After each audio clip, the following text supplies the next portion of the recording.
The lights in the grand meeting hall of Concordia Space Station dimmed as the last representatives took their seats.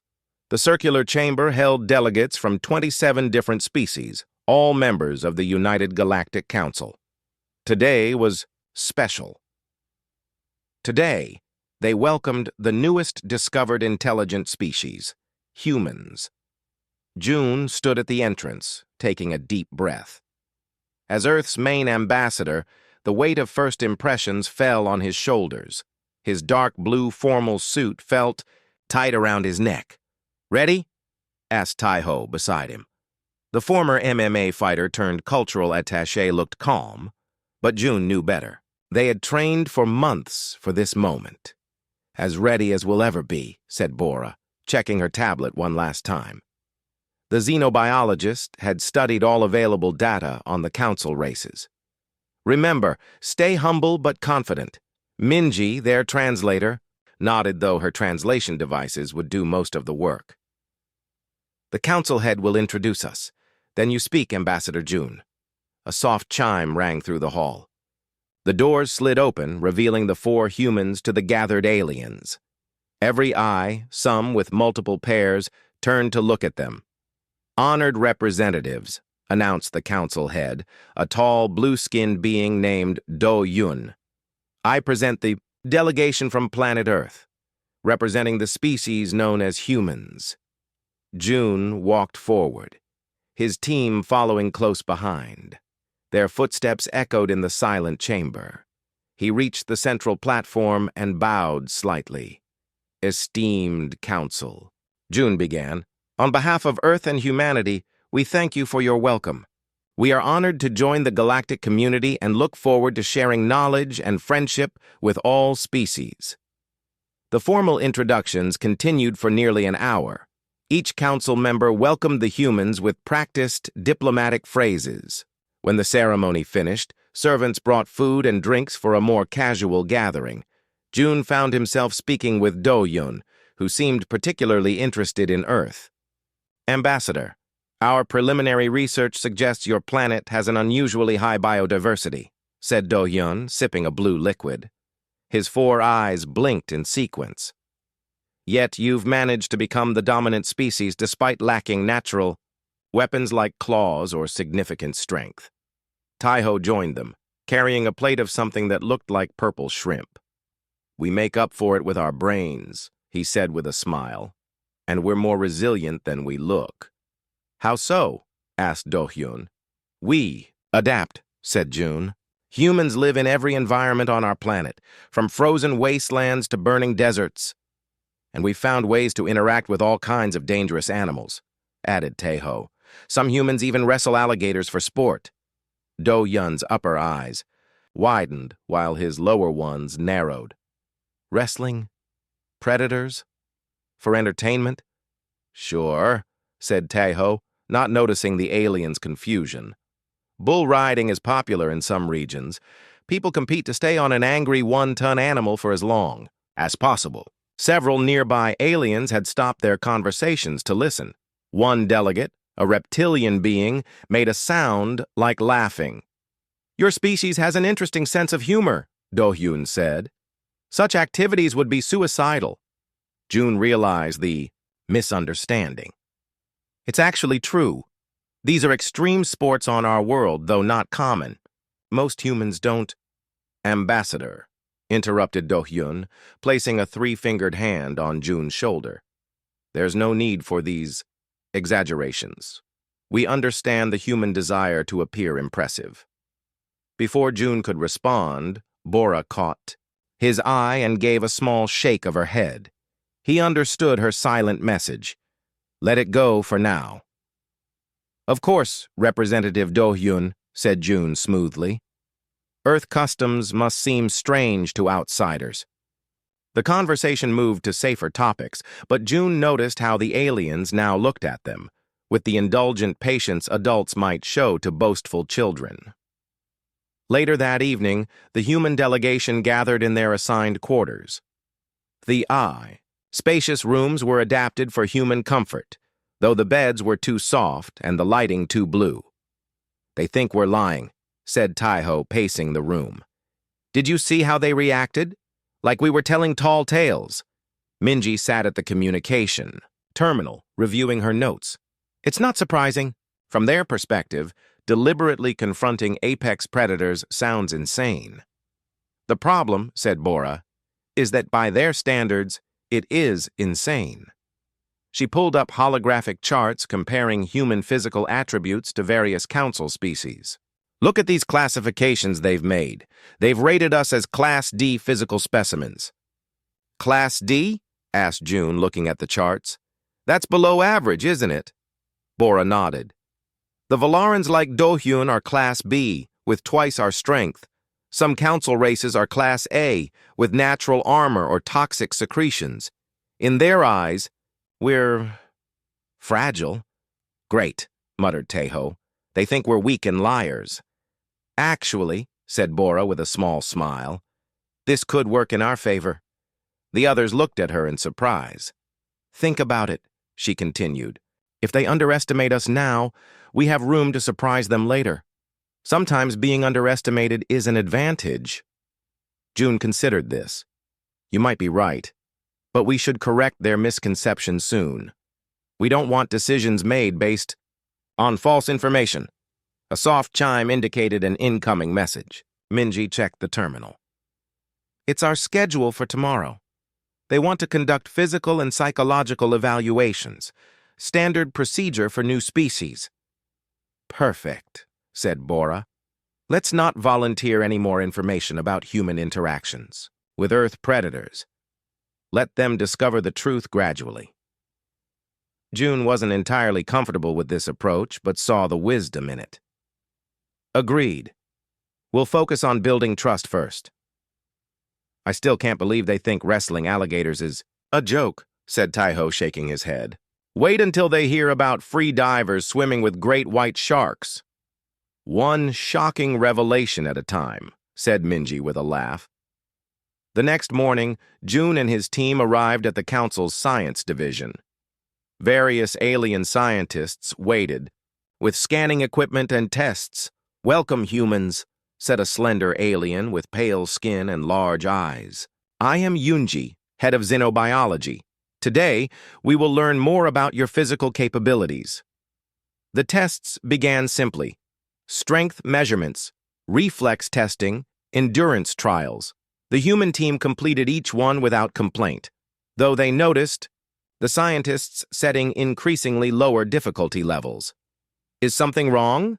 June asked after a particularly easy balance test. Not at all, said Yunji, making notes. We're simply adjusting to appropriate parameters for your species. During a break, June overheard two scientists talking quietly. Clearly, an intelligence-focused evolution, one was saying, similar to the Malorians, sacrificed physical development for brain capacity. Makes sense, replied the other. No natural defenses, so they developed tools early. Probably relied on hiding and group tactics to survive predators. June caught Bora's eye. She had heard too and gave him a subtle nod. Their suspicions were confirmed. The council had seriously underestimated human physical capabilities. When Representative Dohyun arrived to review the results, Yunji presented her findings. The humans appear to be adaptable and reasonably dexterous, but physically inferior to most council races, she explained. They compensate with advanced problem-solving and social cooperation. As expected, said Dohyun. Recommendations: Class D physical classification, with emphasis on diplomatic and scientific roles, said Yunji. Limited suitability for security or exploration of dangerous environments. Dohyun nodded. We'll make arrangements accordingly. He turned to June, with what seemed like a genuine smile. Ambassador, we look forward to humanity's intellectual contributions to the Council. Your people will find many opportunities here, particularly in diplomatic and research positions. Thank you, said June politely. We appreciate your thoroughness. As they left the science division, Tejo whispered to June, So that's it? We're classified as weaklings? For now, said June quietly. But something tells me that won't last long. Bora smiled. I give it 2 weeks before they see who humans really are. Little did the council know, the truth about humanity was stranger and far more impressive than they could possibly imagine. 2 weeks had passed since the human delegation arrived at Concordia Station. The humans were growing frustrated. Their Class D designation limited their access to many parts of the station. Security officers followed them everywhere. When they offered help with physical tasks, aliens politely refused. June sat in the delegation's meeting room, reviewing reports from Earth. Bora and Taiho sat across from him, while Minji worked at a communication terminal. The door slid open and Suho, their security officer, walked in. "How was the training center?" asked June. Suho frowned. "They wouldn't let me use the main equipment, said it was too dangerous for humans. I had to use the rehabilitation section, meant for injured aliens." Taiho slammed his hand on the table. "This is getting ridiculous. Yesterday, they assigned me a helper to carry my bags. My bags? Like I couldn't handle the weight." "They mean well," said Bora. "They truly believe we're fragile." "It's affecting our work," said June. "The trade committee rejected our offer to help explore that new mining planet. They think we can't handle the gravity." "Maybe it's time we showed them what humans can really do," suggested Minji. Before anyone could respond, the door chimed. Representative Do-hyun entered with another alien named Hyun, who had a military bearing and dark green scales. "Ambassador Jun," said Do-hyun with a polite bow. "I hope we're not interrupting." "Not at all," said Jun, standing to greet them. "Please, join us." The aliens sat down. Hyun looked uncomfortable in the human-sized chair. "This is Hyun, our military advisor," said Do-hyun. He had some questions about Earth defenses. Hyun's vertical pupils narrowed. "Yes, your planet has many large predators, yet no natural defenses. How do humans protect their settlements?"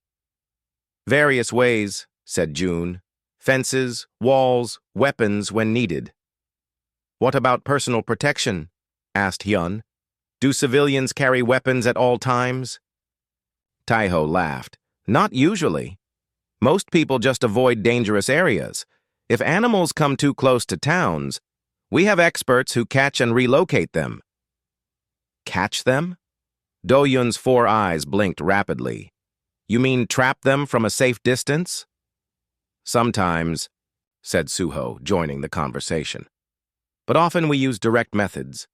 I worked in wildlife management before joining security. I've personally relocated over 30 bears." The aliens stared at him. "Bears?" asked Hyun. "Our database shows these are large carnivores nearly twice human size." "Yes," said Suho calmly. "We use tranquilizers for their safety and ours. But in emergency situations, physical control techniques work too." Do-hyun made a clicking sound of disbelief. "There you go again with these tales. First wrestling alligators, now handling bears with bare hands." "They're not tales," said June, firmly. "These are facts." "Perhaps," said Do-hyun, standing up. "You could provide some evidence of these claims? For scientific purposes." Taiho grinned. "Actually, we can." That evening, a group of council representatives gathered in the station's main viewing theater. Besides Do-hyun and Hyun, there was Yoonji from xenobiology and several other important aliens. The human delegation sat in the front row. Ji-woo, the human communications specialist, stood beside a large screen. She had spent the day collecting videos from Earth's archives. "Honored representatives," she began, "to help you understand human interaction with Earth's wildlife, we've prepared some footage. These are not staged performances, but genuine recordings of human activities." The lights dimmed. The first video began. On screen, a man in protective gear approached a large crocodile. On a riverbank, the reptile hissed and snapped its massive jaws. The man circled carefully, then suddenly lunged forward, grabbing the crocodile from behind. In a quick move, he pressed the animal's jaw closed and twisted it onto its back. Gasps filled the room. Yoonji made frantic notes on her device. This technique is used to relocate dangerous crocodiles without harming them, explained Suho. It's taught to wildlife rangers in many regions. The next clips showed rodeo riders on bucking bulls, wildlife experts handling venomous snakes, and divers swimming alongside massive sharks. With each video, the aliens' reactions grew more extreme. Some leaned forward in fascination. Others turned away in shock. Do-Yun sat completely still, all four eyes fixed on the screen. When the lights came up, silence filled the room. "These must be your elite warriors," said Hyun finally. "Specially trained." "Some are professionals," admitted June. "But many are ordinary citizens who learn these skills as hobbies." "Hobbies?" repeated Do-Hyun weakly. "This one," said Ji-woo, playing a new clip of a teenage girl handling a large python, "is from an educational program for children." Yoonji stood up suddenly. "These videos are clearly altered. No Class D species could physically manage these feats." "The videos are genuine," said Bora firmly. "Would you like to review the raw footage?" "Yes," said Do-Yun, finding his voice. "And I want full biometric scans of these humans. They must have genetic enhancements or technological aids we missed." Bora smiled. "We would be happy to undergo any tests you require." The next morning, the human delegation returned to the science division. This time, the tests were much more thorough. Blood samples, muscle biopsies, brain scans. Every piece of clothing was examined for hidden technology. Yoonji personally supervised every test, her expression growing more confused with each result.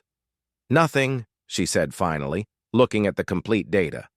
"No genetic modifications, no implants, no artificial strength enhancers." She turned to June. "You're completely natural humans, as we said," June replied calmly. The door opened and Do-Hyun rushed in with several council security officers. His usually calm demeanor was gone. "Is it true?" he demanded. "Are they unmodified?" "Completely," confirmed Yoonji. "And I've verified their footage. It's authentic." Do-Hyun paced the room, all four eyes blinking out of sync. "This changes everything. If humans can physically overpower apex predators on their home world, we should reassess their classification immediately," said Yoonji. "I'm recommending at least Class B, possibly Class A." Hyun, who had been silent until now, stepped forward. "We need to consider security implications. Their current clearances and restrictions are based on incorrect data. The atmosphere in the room had changed. The aliens no longer looked at the humans with friendly condescension. Instead, there was uncertainty, perhaps even fear. "We will need to convene an emergency council session," said Do-Hyun, regaining his composure. "Until then, please return to your quarters." As the human delegation left, flanked by twice as many security guards as before, Tai-ho leaned close to June. "Well," he whispered, "they're not underestimating us anymore." June nodded, noticing how the guards kept a careful distance. "Be careful what you wish for. I think we've just become the dangerous animals." "Don't worry," said Bora with a small smile. "They'll adjust. Humans aren't the only ones who can adapt." Behind them, they could hear Do-Yun urgently talking into his communication device. "I need all information on human combat capabilities. Yes, everything, and increase security around their quarters, discreetly." The truth about humanity was out. Now they just had to show the council that strength didn't always mean danger. The mood on Concordia Station had changed. Where once the human delegation walked freely, now they noticed stares and whispers. Aliens moved aside when they passed. Guards watched their every move. 3 days after showing the videos, June and his team were called to a special council session. The chamber looked different than before. Security officers lined the walls. The seating had been rearranged so that the human section was separate from the others. "This doesn't feel like progress," whispered Tai-ho as they took their seats. "Be patient," said June. "They're scared. We need to show them there's nothing to fear. Council head Do-hyun entered last, followed by a new alien June hadn't seen before. This one was tall and thin with pale skin that seemed to shift colors slightly as it moved. This emergency session will now begin, announced Do-hyun. We are here to reassess the human species classification based on new information. He gestured to the newcomer. Min Seo, our senior xenobiologist, will present the findings. Min Seo stepped forward. Although the alien's face was hard to read, its posture showed tension. Honored Council, Min Seo began. After extensive testing and review of Earth documentation, we must significantly revise our understanding of humans. The alien touched a control, and holographic images appeared above the center of the room. Humans evolved on what we now classify as a death world, a planet with extremely diverse and dangerous fauna, unpredictable climate patterns, and frequent natural disasters. The holograms showed Earth's animals, lions, bears, sharks, snakes, alongside data about their hunting abilities. Despite appearing physically unimpressive, humans possess several remarkable adaptations. Min Seo changed the display to show human anatomical images. They have exceptional endurance, able to continue physical activity long after most species would collapse from exhaustion. Min Seo continued, their thermal regulation system allows survival in extreme temperatures. Their wound healing exceeds all council races except the Marathi. And most surprisingly, they possess unusual pain tolerance and stress adaptation. A new alien stood up. June recognized him as Kyung-ho, head of the security committee. What are the security implications? Kyung-ho asked sharply. Based on our analysis, said Min Seo, humans must be reclassified as Class A physical specimens, with particular note of their endurance and adaptability. The chamber erupted in concerned murmurs. June glanced at his team. Bora looked worried, while Taiho seemed almost proud. Another figure stepped forward, Ji-young, the human anthropologist who had joined their delegation yesterday. June had been surprised when the council requested her presence. With your permission, she said, I can explain how humans evolved these traits. Do-hyun nodded reluctantly. Humans are persistence hunters, explained Ji-young. Our early ancestors couldn't match the speed or strength of prey animals. Instead, we followed them for hours or days, never letting them rest until they collapsed from exhaustion. She showed images of early human hunting techniques. This evolutionary path gave us stamina, cooling through sweat, and the ability to track and predict animal behavior. We didn't evolve to fight predators head-on, but to outlast them. Yet your people routinely handle dangerous animals with bare hands, said Kyung-ho. The footage clearly shows this. Those are trained techniques, said Ji-young. Knowledge passed down through generations about animal behavior and weak points. Humans study the animals they work with. Do-hyun interrupted. What of human aggressive tendencies? Our research shows your history is filled with conflict. June stood up. Yes, we have fought wars, but we've also created art, music, and literature. We've developed medicines and technologies to improve lives. Like any species, we have the capacity for both violence and compassion. Pretty words, said Kyung-ho. But we've reviewed your historical records. Your species has technological weapons, capable of planetary destruction. Combined with your physical capabilities, this makes humans uniquely dangerous. We came here in peace, insisted June. Earth united years ago. We seek friendship, not conflict. Junho, their military liaison who had been quiet until now, stood up. If we wanted conflict, we wouldn't have sent diplomats. We would have sent soldiers. This statement, meant to reassure, had the opposite effect. Several council members shifted uncomfortably. Do-hyun raised his hands for silence. We face an unprecedented situation. Never before has a species been so drastically reclassified. He turned to Kyung-ho. What do you recommend? Restricted movement. For the human delegation, said Kyung-ho immediately. Limited access to sensitive areas, additional security monitoring, and most importantly, careful control of what humans learn about Council species until we complete a full threat assessment. These measures seem extreme, objected June. We've done nothing threatening. It's standard protocol for Class A species with unknown intentions, said Kyung-ho. Consider your situation, Ambassador. You arrived claiming to be average physical specimens. Now we discover humans regularly subdue apex predators for sport. What else might you be hiding? Nothing, said June firmly. We didn't hide this information. You simply didn't believe us. The debate continued for hours. Eventually, a compromise was reached. The humans would not be confined, but would have security escorts. Their classification would be updated to Class A, and they would participate in cultural exchange programs to build trust. Later that evening, the human delegation gathered in their quarters. The mood was somber. Well, that could have gone better, said Taiho, looking out the window at the stars. It could have gone worse, replied June. At least they're talking to us instead of shooting.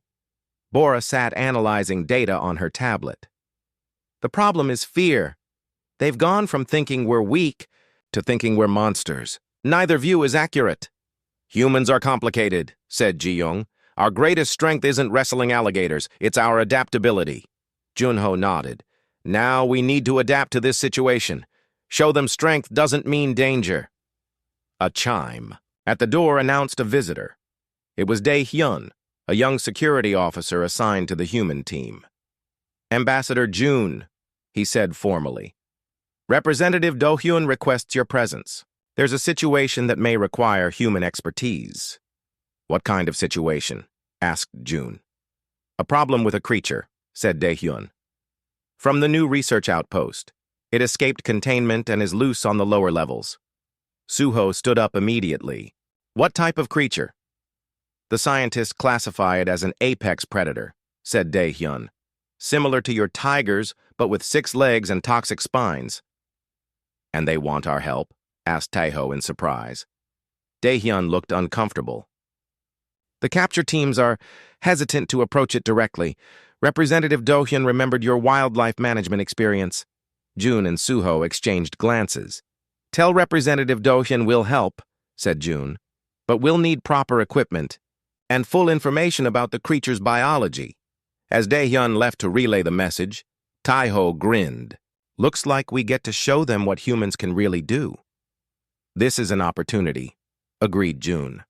Not just to prove our skills, but to show we use our strength to help, not harm. Let's hope this works, said Bora. Otherwise, we might confirm their fears instead of easing them. It'll work, said Suho confidently. After all, compared to an angry grizzly bear, how bad can a 6-legged alien tiger be? The team began preparing, knowing that tomorrow would either build a bridge between species or break an already fragile trust. The lower levels of Concordia Station were chaos. Alarms blared. Aliens ran in all directions. Security teams stood at intersections, weapons ready but clearly nervous. June, Suho, and Taiho followed Dae-hyun through the panicked crowd. Each human carried a bag of equipment they had quickly gathered. Bora came too, bringing medical supplies in case they were needed. How did it escape? Asked Suho as they hurried down a corridor.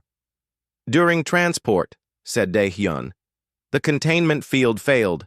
3 handlers are injured. It's hiding somewhere in the storage section. They arrived at a security checkpoint where Do-hyun and Kyung-ho waited with several armed guards. A large screen showed a map of the level with a red area marking the creature's last known location. Ambassador, said Do-hyun, his 4 eyes blinking rapidly. Thank you for coming. What can you tell us about this animal? Asked June. A scientist stepped forward. It's a razor claw from Nexus 4. 6 legs, powerful jaws, venomous spines along its back. Not lethal to most species, but the venom causes extreme pain and paralysis. How big? Asked Suho. About 2 meters long, weighs approximately 200 kilograms. Tai-ho whistled. Big cat. We have stun weapons, said Kyung-ho, but they require direct hit to a neural cluster. The creature moves too fast for accurate targeting. What's your plan? Asked Do-hyun. Suho opened his bag and took out several items: thick gloves, a folded blanket, ropes, and a long pole with a loop at the end.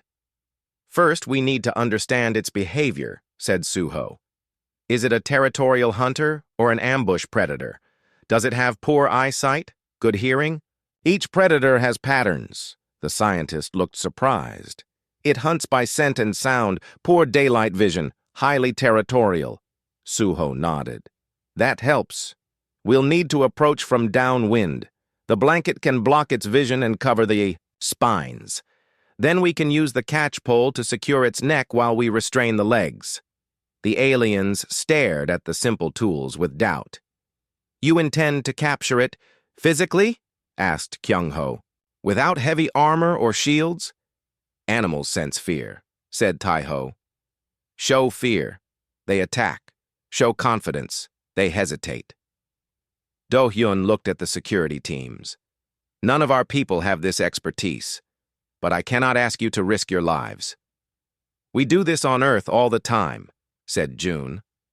Let us help. After a moment, Do-hyun nodded.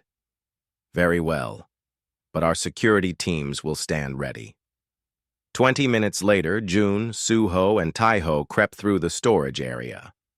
Dae-hyun insisted on coming too, though he stayed a few steps behind. The lights were dimmed to avoid agitating the creature. Fresh scratch marks, whispered Suho, pointing to some crates. It went this way. They moved silently between tall shelves of supplies. The only sounds were distant alarms and their own. Careful footsteps. Suddenly, Suho raised his hand for them to stop. Ahead, something large moved in the shadows. 2 glowing eyes reflected the dim light. It sees us, said Tai-ho quietly. Remember the plan, said Suho. I'll approach from the front. Tai-ho, circle right. June, left. When I give the signal, move. In with the blanket. The humans spread out slowly. The razor claw growled, a deep sound that made the floor vibrate. Its 6 legs tensed, ready to pounce. Suho began speaking in a low, calm voice. Easy now. We're not here to hurt you. The creature snarled, showing rows of sharp teeth. To everyone's surprise, Suho stepped forward, not back. He maintained eye contact with the beast, his movements slow but confident. The razor claw seemed confused by this behavior. It expected prey to run, not approach. Now, said Suho. The humans moved with practiced coordination. Tai-ho threw the blanket over the creature's head while June used the catch pole to secure its neck. The razor claw thrashed and roared, but with its vision blocked, its movements became less coordinated. Suho dashed in and grabbed 2 of its front legs. Secure the back legs quickly!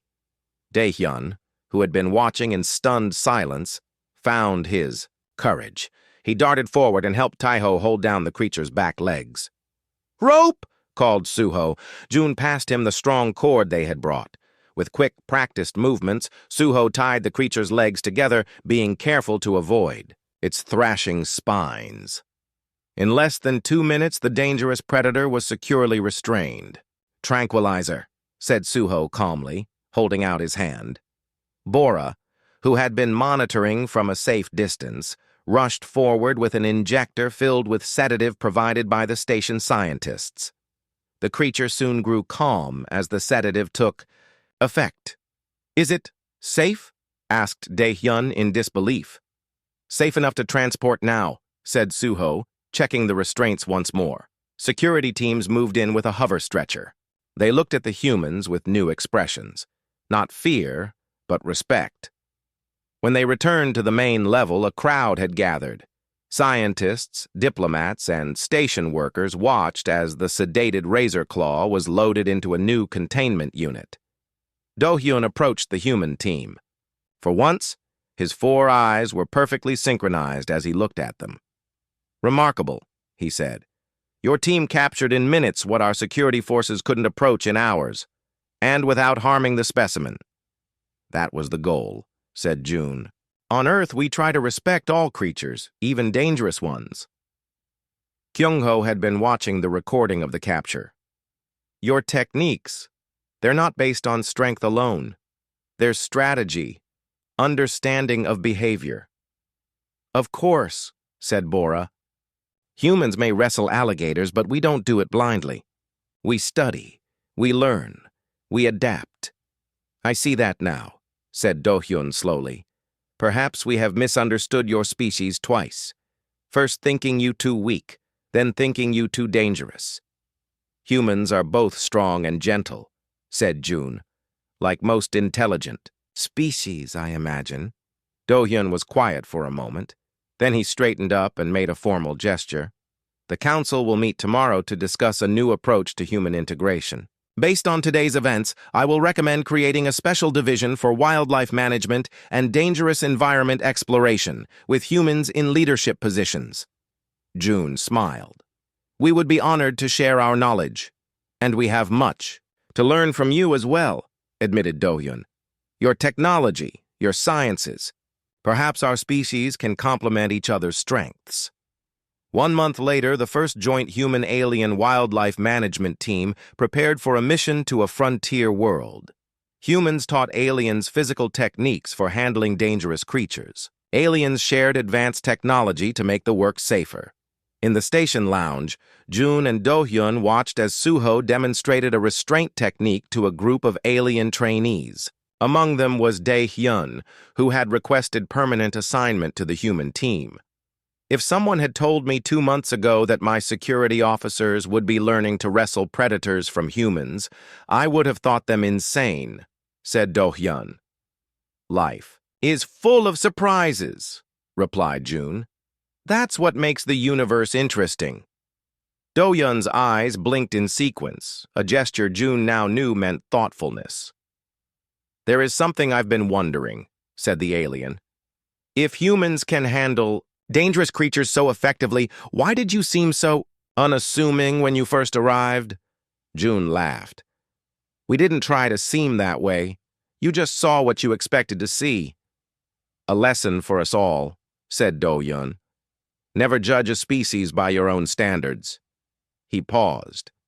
By the way, I've been studying Earth's wildlife videos. This thing called dog. Is it truly an apex predator that humans have domesticated to live in their homes? June smiled, wondering how to explain that humans hadn't just learned to wrestle with dangerous animals. They'd also made some of them their best friends. That, he said, is a story for another day. The end.